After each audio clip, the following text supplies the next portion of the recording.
नमस्ते इन्वेस्टर्स, मैं Hemant Desai concept invest well से आप सबका अभिवादन करता हूं। आज हम बात करेंगे horizons of investment in context of high net worth individuals. Horizons of investment क्या है? हम जब हॉराइजन्स शब्द का यूज करते हैं तो हमारा पॉइंट ये आता है कि आकाश के अंदर हम कहाँ तक देख सकते हैं, जहाँ तक हमारी दृष्टि जाती है उसको हम हॉराइजन्स बोलते हैं। इन्वेस्टमेंट के कॉन्टेक्स्ट में हमारे पास जो भी ऑप्शंस उपलब्ध है उसको हम हॉराइजन्स ऑफ इन्वेस्टमेंट कह सकते हैं। और आज ये हम बात करेंगे वो HNI हाई नेटवर्थ इन्वेस्टर्स के बारे में करेंगे। आप सब लोगों ने अपने बिजनेस और प्रोफेशन में से बहुत अच्छी तरह कमाई की है। वो जो कमाई आपने की है उसमें आपने अपनी एक्यूमेंट, आपकी स्किल का यूज किया है। आपको एक और स्किल आनी चाहिए और वो है इन्वेस्टिंग वेल। आपके पास ये अंडरस्टैंडिंग होना चाहिए कि इन्वेस्टमेंट अच्छी तरह कैसे कर सकते हैं। आज बहुत सारे इन्वेस्टर्स ने बहुत अच्छी तरह अपने व्यापार में से पैसा एकत्रित किया है और उसको इन्वेस्ट भी किया है, लेकिन उसमें बात ये आती है कि क्या वो सही तरह से पैसा इन्वेस्ट किया है और उसको वो सही तरह से मैनेज करते आए हैं। तो आपसे एक क्वेश्चन पूछता हूं कि what should you need to do a good investment. As high net worth investors आपको क्या क्या समझना चाहिए?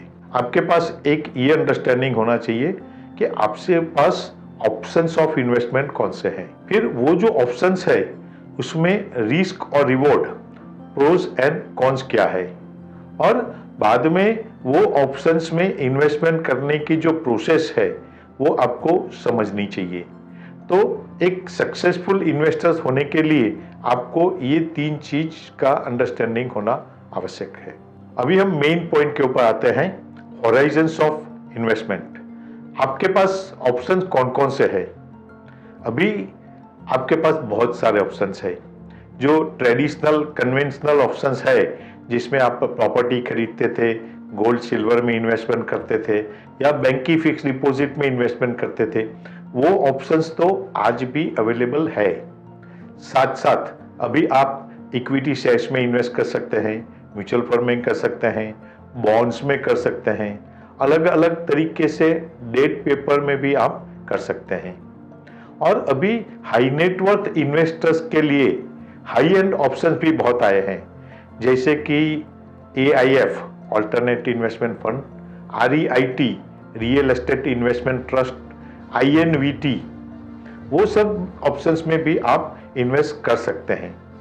और दो चीज और है जिसमें आप बहुत अच्छी तरह निवेश करके बहुत अच्छी तरह पैसा कमा सकते हैं। एक है इन्वेस्टिंग इन स्टार्टअप और दूसरा है इन्वेस्टिंग अब्रॉड। अगर हम ये सब ऑप्शंस को प्रॉपरली कंसीडरेशन करते हैं तो ये हमारा बन जाता है हॉराइजन्स ऑफ इन्वेस्टमेंट। अभी आपको सक्सेसफुल इन्वेस्टमेंट के लिए दो चीजों की आवश्यकता है। पहला है एसेट एलोकेशन और दूसरा है मॉनिटरिंग। एसेट एलोकेशन क्या है? मैंने आपको काफी सारे ऑप्शंस ऑफ इन्वेस्टमेंट दिखाए। आपके पास अगर 100 रुपया है तो आप किस में 10 लगाएंगे, किस में 20 लगाएंगे, किस में 30 लगाएंगे, किस में पैसे नहीं लगाएंगे, वो सब जो हम डिसाइड करते हैं उसको हम एसेट एलोकेशन कहते हैं। एसेट एलोकेशन करने में काफी pros and cons, risk and reward का कंसीडरेशन आता है। एसेट एलोकेशन के बाद हम जब इन्वेस्टमेंट करते हैं उसके बाद the second part which is equally important is review and restructuring. आपने जो इन्वेस्टमेंट किया है वो अगर अनअटेंडेड रहता है तो उसमें से आपको अच्छा प्रॉफिट नहीं मिलेगा, इसमें आप अच्छी तरह वेल्थ क्रिएट नहीं कर पाएंगे। उसका प्रॉपर मॉनिटरिंग भी आवश्यक है। अभी आप सोचते होंगे कि मैंने यहाँ पैसा लगाया, उसमें अच्छा रिटर्न मिला, यहाँ लगाया नहीं मिला, यहाँ में मेरा पैसा डूब गया। वो सब जो बातें हैं वो इंडिविजुअल इन्वेस्टमेंट की है, लेकिन आपको रियल रिवॉर्ड कहाँ से मिलेगा? आपको रियल रिवॉर्ड मिलेगा ओवरऑल इन्वेस्टमेंट मिक्स के अंदर से। तो एक के सक्सेस या एक के फेलियर से आपके रिवॉर्ड में इतना ज़्यादा फर्क नहीं पड़ेगा, जितना इंपॉर्टेंट है आपका एसेट एलोकेशन और मॉनिटरिंग। एसेट एलोकेशन करते वक्त आपको हर एक ऑप्शंस का प्रोज एंड कॉन्स समझना है।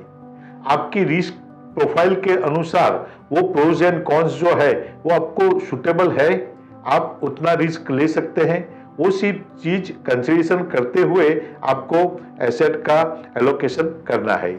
इसमें आपको ये भी चीज ध्यान में रखने की है कि कौन से ऑप्शंस में से कितना रिटर्न कैसे मिल सकता है। वैसे तो इन्वेस्टमेंट बहुत इजी है, आपको किसी ने बोला कि ऐसे इन्वेस्ट कर दो, आपने इन्वेस्टमेंट कर दिया।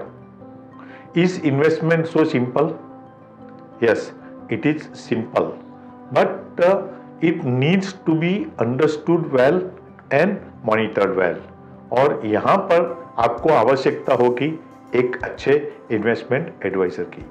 आप एक हाई नेटवर्थ इन्वेस्टर्स है, आपकी ओवरऑल इन्वेस्टमेंट स्ट्रेटेजी क्या होनी चाहिए? नंबर 1, आपके पास जो हॉराइजन्स ऑफ इन्वेस्टमेंट है, ऑप्शंस ऑफ इन्वेस्टमेंट है, उसको अंडरस्टैंड करना है। पॉइंट नंबर 2, उसमें बाद में आपको एसेट एलोकेशन प्रॉपरली करना है। और last but not the least, उसका प्रॉपर मॉनिटरिंग करना है। तो ये 3 पिलर है सक्सेसफुल इन्वेस्टमेंट स्ट्रेटेजी के। Thank you very much.